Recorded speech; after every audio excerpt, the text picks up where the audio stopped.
Monsieur le maire, mes chers collègues, je tiens tout d'abord à remercier Florent 19, Marine Gauthier et les services de la ville de Lille pour le long travail qui a mené à la présentation de ce budget primitif 2026, d'autant que ça a été dit par Monsieur le maire et Florent 19, la tâche n'a pas été facile dans le contexte national que nous connaissons, qui est un moment de grande incertitude, alors même que les débats budgétaires ne sont pas finis, que leur issue est incertaine et que cela donc a un effet très concret sur la construction de notre budget.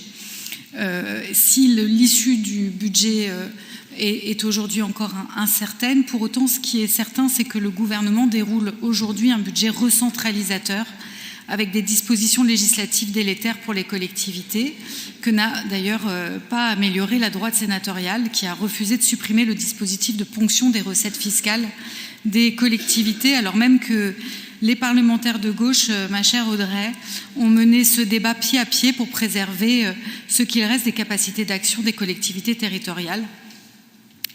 Et dans ce contexte, on craint que leur contribution au redressement des finances publiques s'élève l'année prochaine à près de 8 milliards d'euros, avec des répercussions à tous les niveaux de collectivités territoriales, et tout particulièrement les communes. Alors oui, aujourd'hui, il faut le dire clairement, l'État compte sur nous pour payer probablement le premier budget national que représente la dette, qui, pour combler son déficit abyssal de 3 000 milliards d'euros, dont 1 200 milliards supplémentaires creusés par Emmanuel Macron et ses gouvernements successifs depuis 2017. Alors on nous dira, oui, il y a eu plusieurs crises, Covid, crise énergétique, pour ne citer que celle-ci.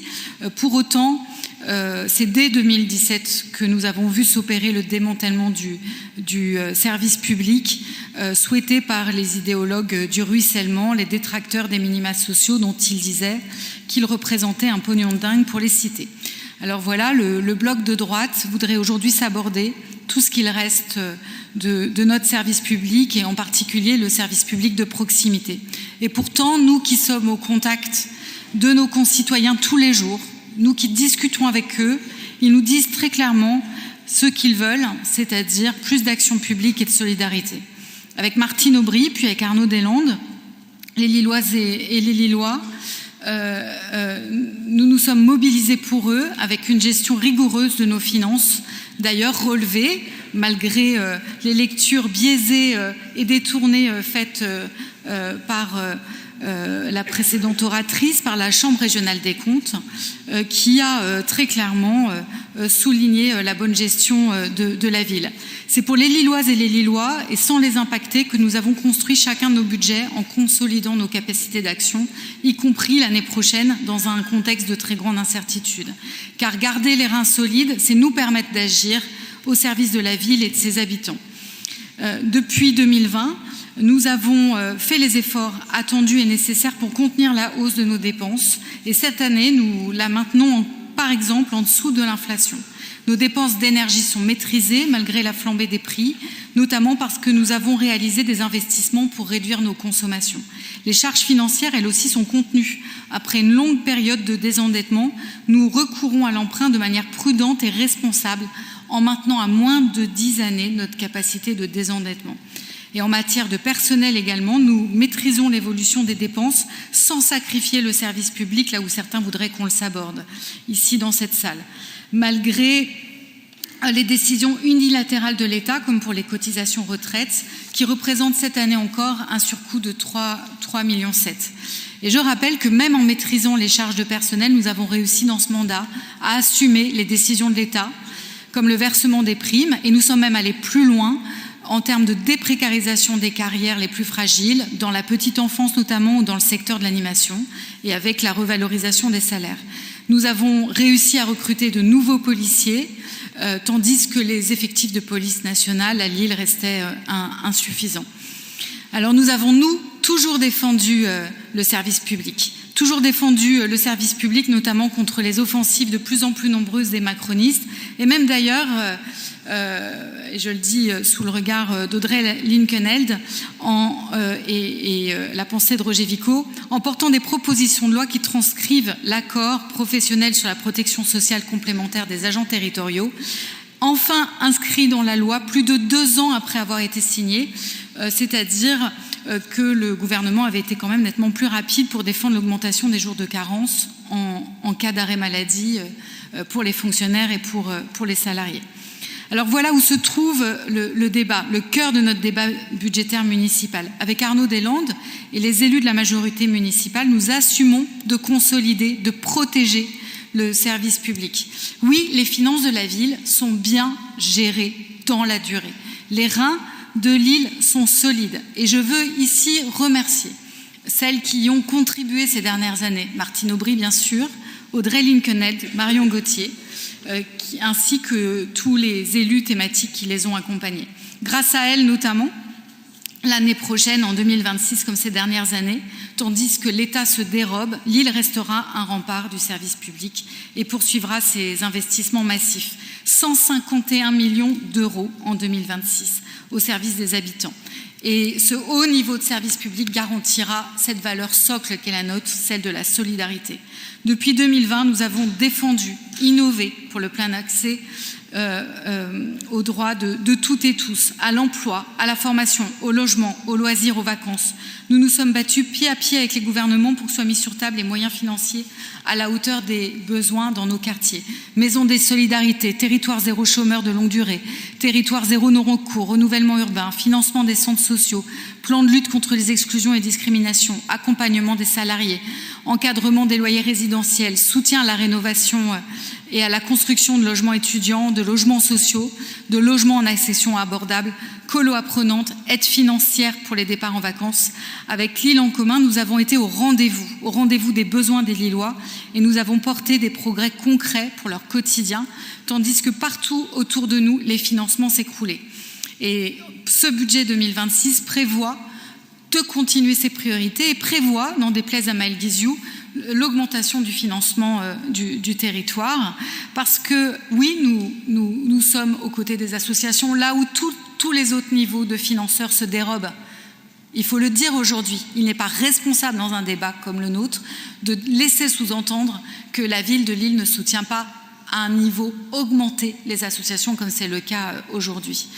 Elles sont en première ligne, elles assurent une solidarité essentielle, comme nous leur avons dit d'ailleurs la semaine dernière en votant le vœu que la majorité municipale a proposé. En 2026, nous consacrerons par ailleurs plus de 40 millions d'euros aux investissements dans nos équipements culturels et sportifs, rénovation du musée d'histoire naturelle, déménagement de la médiathèque du Vieux-Lille avec une nouvelle médiathèque, construction des piscines LM et FIV, Camille Muffat, et puis l'ouverture à venir de la salle multisport Saint-Sauveur dans quelques semaines. C'est autant d'exemples concrets de l'attention que nous portons aux activités, aux loisirs collectifs, au sport qui émancipe, à la culture qui construit les individus et qui garantissent le mieux vivre ensemble. Même dans la contrainte, nous ne renonçons pas. Nous avons bâti cette ville du lien social, de l'émancipation et nous n'avons eu de cesse que de chercher à améliorer l'accueil des enfants dans nos écoles, aider les parents, soutenir les parents, aider les jeunes dans la construction de leur vie, de leur autonomie, créer de nouveaux liens entre la ville et les seniors. Stratégie jeunesse, maison des parents, gratuité des fournitures, petit déjeuner gratuit, augmentation considérable du bio et du local dans nos cantines, renforcement de notre offre éducative et j'en passe. Voilà, encore en 2026, nous tiendrons bon et la priorité à l'enfance a été réaffirmée dans ce budget avec 126 millions en 2026, premier budget municipal en fonctionnement, en investissement, plan de rénovation des écoles, après les 2 dernières écoles, Brasseur et Georges Sand. Je pense bien sûr au plan d'investissement massif à FIV et LM de 50 millions qui prévoit la création de 18 classes supplémentaires pour accompagner l'attractivité forte de ce territoire en pleine métamorphose. La création, l'agrandissement de plusieurs restaurants scolaires, l'aménagement d'une future école-parc. Je pense aussi au futur groupe scolaire Concorde, le déménagement de l'école Florian Moulin-Pergaud, la dernière école de l'île Sud à entreprendre une rénovation d'ampleur. Le budget 2026 est aussi marqué par la poursuite de l'accélération en matière de transition écologique à Lille. Ce mandat est fort d'actions essentielles.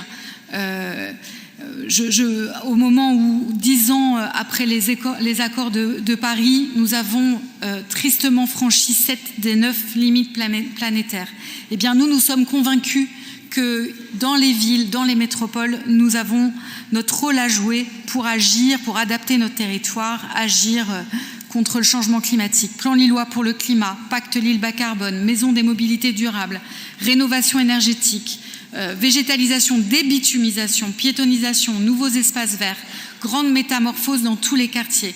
2026, concrètement, c'est 24 millions d'euros qui seront investis dans la performance énergétique et la rénovation environnementale.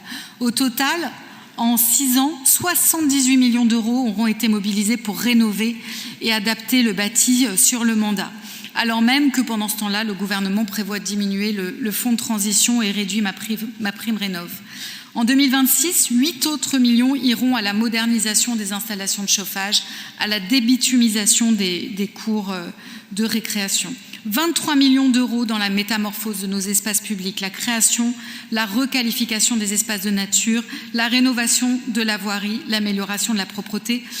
Place Madeleine Collier, place Philippe Lebon, place Maréchal Leclerc, avenue de la République à l'Homme. Et tous les élus, conseillers de quartier, habitants qui ont participé aux nombreuses réunions de participation citoyenne, plus même que de concertation, ont dû rire jaune en écoutant les interventions qui ont précédé, tant ces projets ont été participatifs, portés par les habitants eux-mêmes, sur des pages blanches qui ont fait appel à leur créativité et à leurs envies. Oui, à Lille, la métamorphose et la transition écologique se fait jour après jour avec les habitants.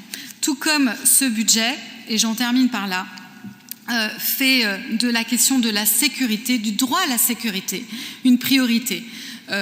Sécurité, cadre de vie, nous l'avons fait avec la création de l'application Signalil, le recrutement de 50 policiers municipaux supplémentaires, le déploiement de dispositifs de vidéoprotection supplémentaires, la création, l'ouverture du nouvel hôtel de police municipale, les partenariats renforcés avec la préfecture, les médiateurs dans l'espace public, le financement de nombreuses actions de prévention, l'apaisement de nos voiries et de la circulation routière. Oui, en 2026, nous continuerons sur cette ligne qui consiste à faire de Lille une ville plus sûre, plus apaisée, en s'appuyant toujours et toujours sur les habitants et les retours nombreux qu'ils nous font. Alors voilà, en 2026, comme depuis 2020, nous proposons donc, par ce projet de budget, aux Lillois de rester fidèles à nos engagements au service de la justice sociale et de la transition écologique. Et c'est possible aujourd'hui, grâce à la solidité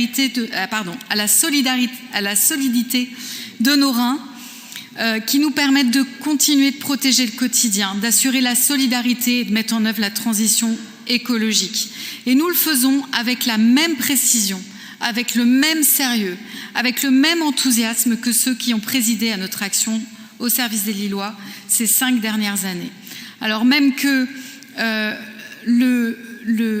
les casseurs du service public se font nombreux, eh bien à Lille, par ce budget, le dernier du mandat, nous continuons de servir les Lilloises et les Lillois, de faire face aux attaques nationales contre le service public, de résister. Ni chêne ni roseau, dans la tempête, nous choisissons de ne pas plier et l'orage ne parvient pas à nous déraciner. Je vous remercie. Merci, Monsieur Valentin Martin.